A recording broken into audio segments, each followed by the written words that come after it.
crying on the internet. It's you running through my veins. Your love runs through my veins.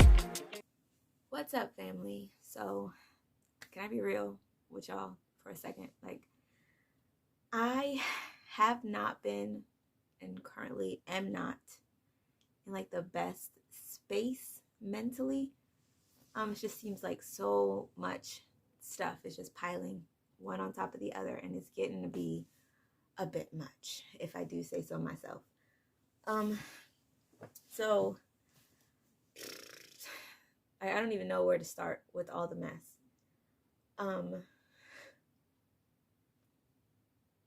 Like, I really just have to laugh to keep from crying, because I don't even. So first, I guess I would start with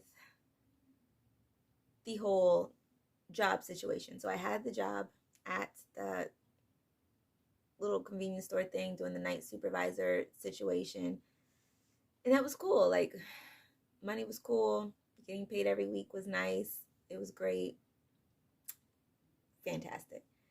However, my body was like, no, this is not for us. Like, this is not what we want to do. And so I felt like a flare was coming. So on top of that, mind you, we just moved back to New Jersey, so I have to like reestablish visits with all my doctors. And of course, the most important doctor that I need, a neurologist, for my MS, my appointment with him isn't until January, not until the new year. So I felt a flare coming, and so I was like, okay, I don't have a neurologist where I can just call and be like, hey, I feel a flare coming. Can we just start the medicine? That way, like, my recovery time won't take as long, since we got it like in the beginning stages. I don't have that, so I couldn't do that.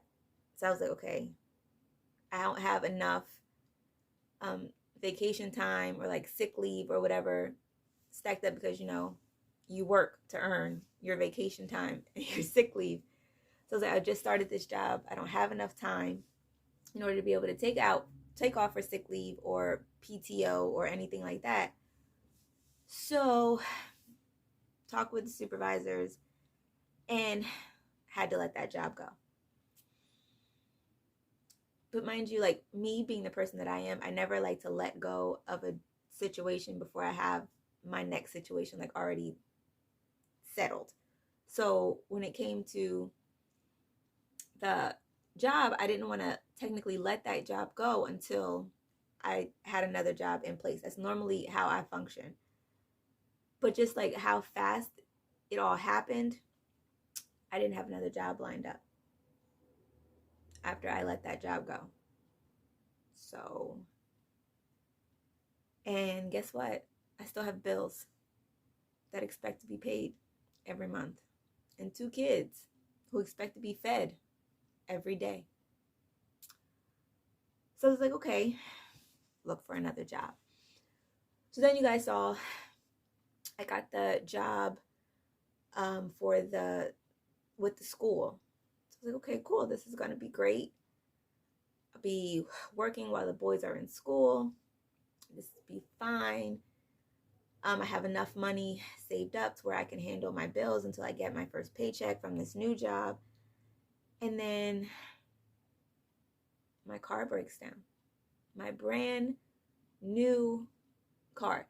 Yes, I bought it used, but it was brand new to me, okay? Like, when I bought it, it only had 81,000 miles on it. Like, 2014 Ford Focus. It was a rental car. So I've bought a rental car before. Like, they're normally kept in really good condition. So I didn't have any worries when I bought that car. But it broke down. I don't know what's wrong with it.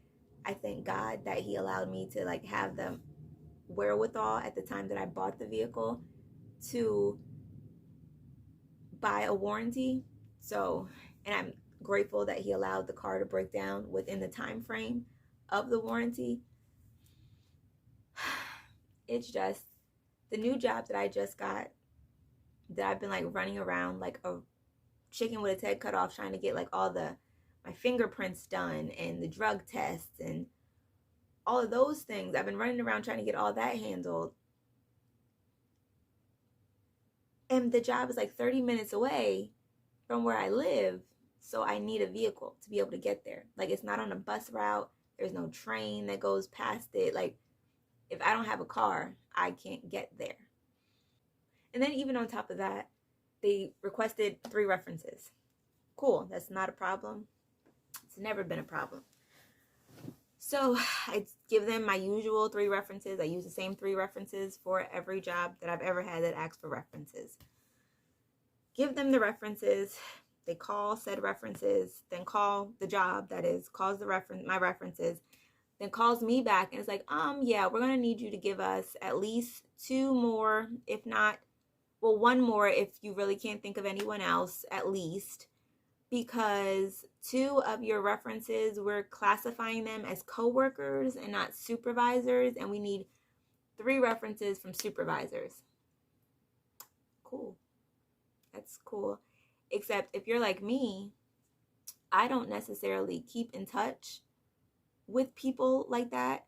Like, I really don't. And so I have no other references that I can think of or even call. Like, and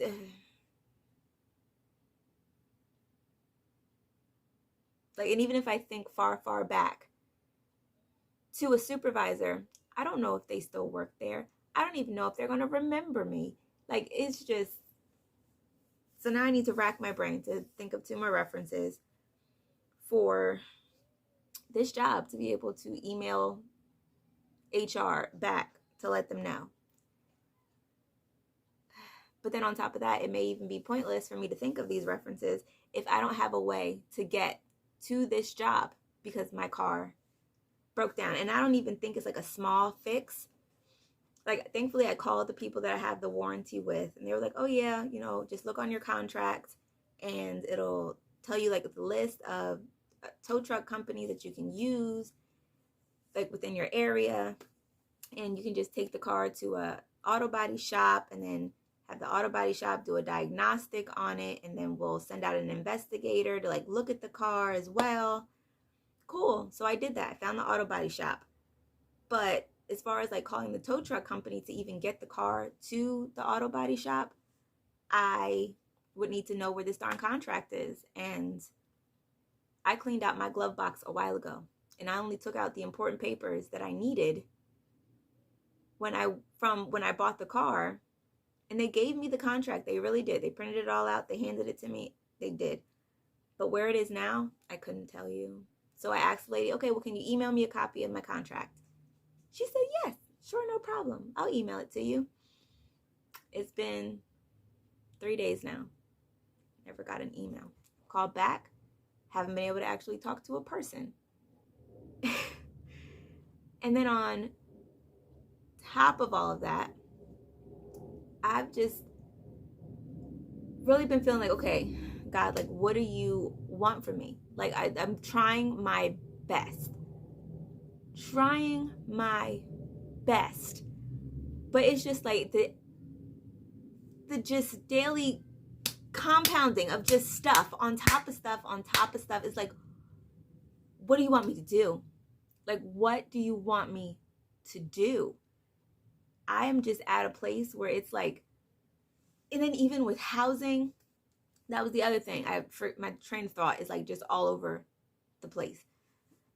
With housing, I did not expect to be staying at my mother's house this long. That was not the plan. That was never what I intended. Like I told y'all, I don't like to leave one situation until I have my next step already planned out, like plotted out, like it's in the works. It's basically done.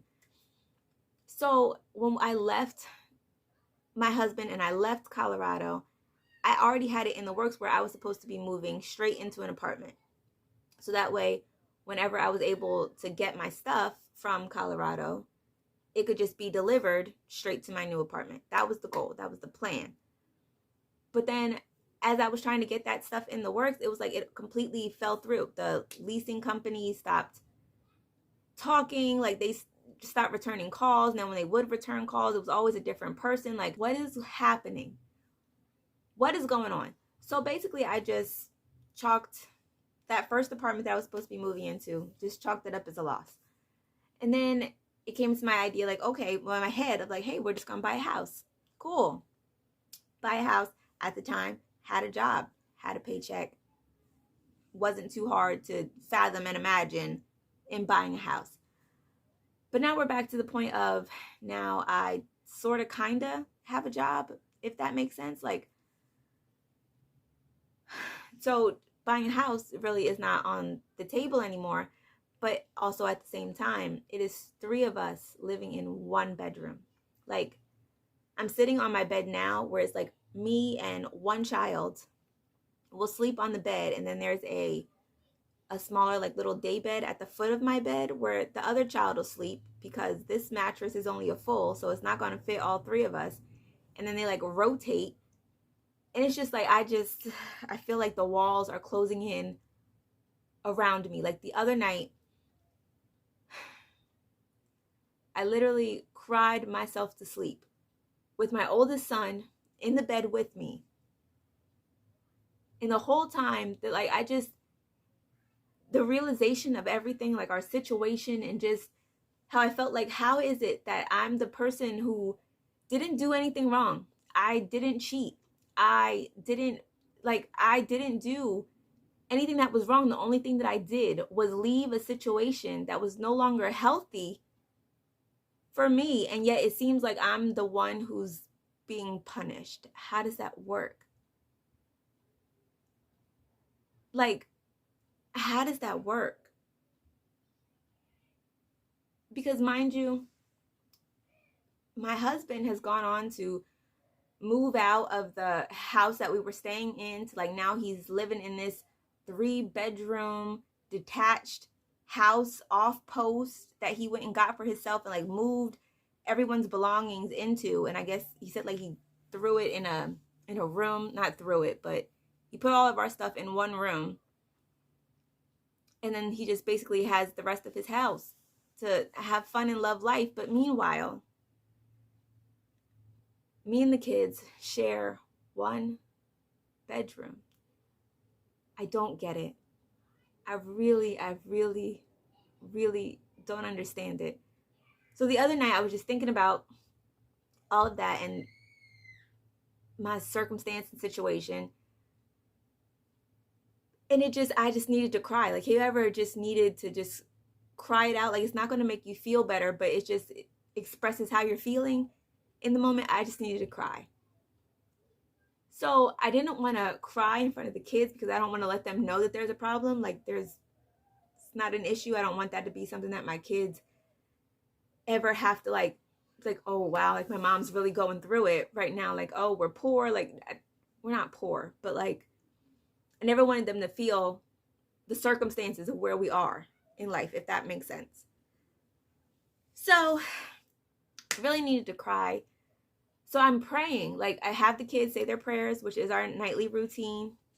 I say mine, short, sweet, and to the point, because I just feel like one false word and I was just going to explode into just a ball of tears.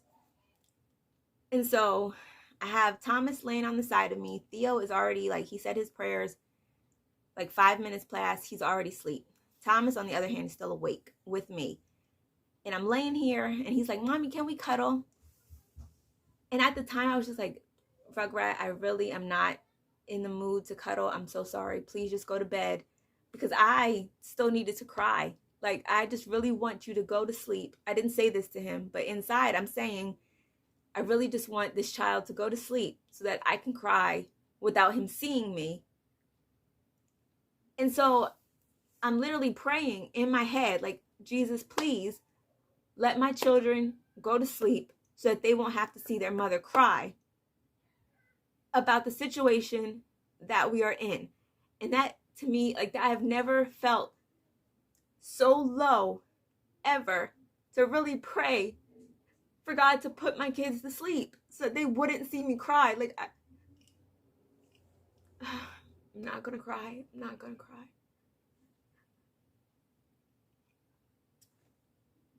But yeah, so that's where I've been mentally. And like, it didn't work. by the way, it really didn't work because I couldn't hold him in anymore. So I start crying, and I can see that Thomas still isn't asleep. So he's looking at me, wondering what I'm crying about. And I love my Rugrat so much because even though I said I didn't want to cuddle, he still like scooted closer to me and like put his arms around me. He didn't know what I was crying about because I didn't tell him. But like he still cuddled with me even despite the fact that I really didn't want to. He did it anyway, which made me cry harder. And eventually he did end up going to sleep like with his arms around me, but it was just so yeah. After that, I just felt like something between me and God is getting lost in translation because it just doesn't, like, the math isn't mathing for me. I know that God has his own plans for stuff, and it's none of my business really what his plan is. I'm just supposed to trust him and just go along with the flow, but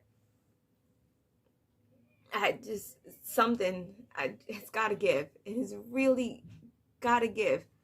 So I was on Pinterest, and somehow the Daniel fast came across my screen. So I was like, oh, okay. So I looked it up, read the Bible passage, which I'll put right there for you, of where like the Daniel fast came from.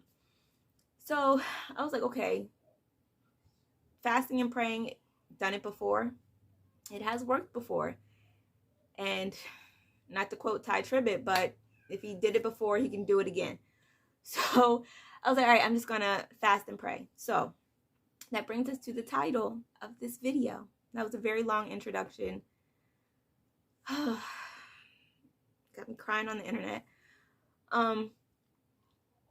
So yeah, I'm going to be doing the Daniel fast for 10 days because I really just feel like me and God aren't vibing on the one. Like we're just missing each other, even though I feel like God is still on his course and his direction, and I'm just kind of like just frantic all over the place in the background, losing my mind. So just to gain some peace and some clarity, and just to take a moment to woosah, while technically I don't really have any distractions. I don't know, maybe that's it.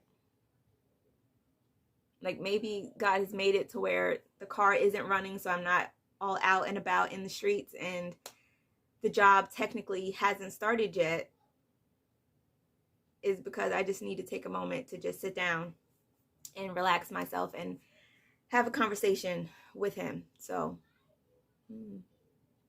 maybe that is it. He needed to sit me down so we could talk. It's a bit dramatic, but okay.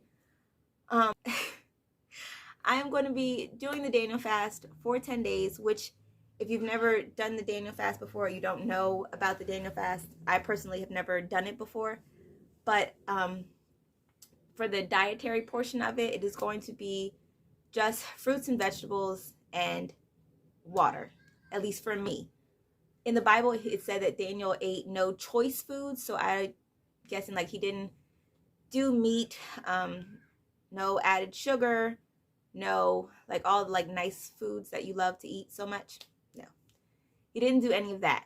I will be doing fruits and vegetables. I will be drinking water, and I will be doing nuts just for like energy and all of that, because I tried to do one day just nothing but vegetables, and I kind of felt like I was going to pass out a little bit.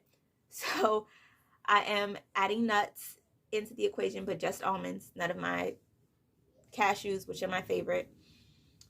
So fruits, vegetables, almonds, water for 10 days, breakfast, lunch, and dinner. Yeah. And then in the in-between time, when I am not sitting down and eating, what I will be doing with my time is reading books. I got the Crazy Faith book by Pastor Michael Todd from Transformation Church.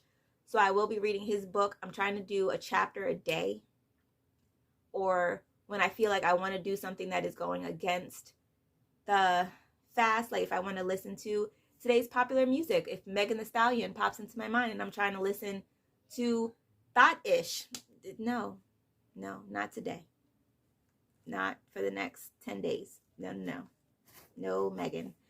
We will be reading a chapter when I feel like, oh, I really want some of the ice cream that I just bought downstairs and I'm really trying to fight that urge. Another chapter. So that's what's going to be happening. Lots of book reading. I also got another book. I forget the woman's name. I'll put it down there.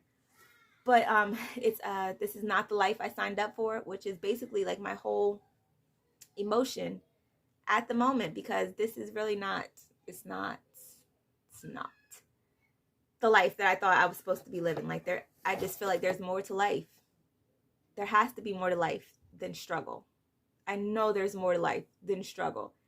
I know it. I feel it deep inside. There is more. There's no way that all he wanted me to do in life is struggle. Like no. So reading books, following the diet, which as a side note, but is also a major key, the dietary portion of this fast is not the most important thing for me, because majority of the time, like after I read a chapter, I'll be praying. Of course, the usual when I wake up in the morning before I go to bed at night, praying. Just whenever I feel the need to, like, I have a thought or like my conscience speaks to me, which I kind of feel like, is it your conscience or is it God really talking to you? I don't know. But I kind of feel like it's more so him talking, because he's always telling the truth. Like your conscience always says the absolute God honest truth. Like, no, they already know the answer to the situation. When you're like in your mind going through it, they've already solved the problem.